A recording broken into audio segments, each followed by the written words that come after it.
Ben ritrovati al meteo.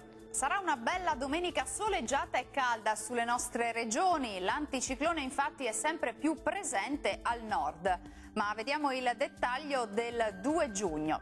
Sul Veneto la festa della Repubblica sarà all'insegna del bel tempo, con cielo al massimo poco nuvoloso dappertutto. Non si escludono occasionali annuvolamenti e veloci acquazzoni pomeridiani sui monti bellunesi.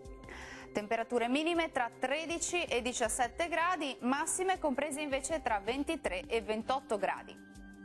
Ci spostiamo ora sul Friuli Venezia Giulia, dove la giornata risulterà all'insegna di un ampio soleggiamento ovunque. Non sono attese precipitazioni particolarmente degne di nota.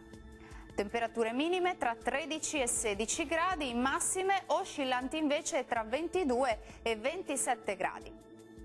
Bel tempo anche sul Trentino Alto Adige, dove sarà soleggiato su tutti i settori e il cielo si presenterà al massimo poco nuvoloso. Temperature minime tra 15 e 16 gradi, massime comprese invece tra 29 e 30 gradi circa. Bene, dal meteo di Antenna 3 per ora è tutto, vi do appuntamento al prossimo aggiornamento. Arrivederci.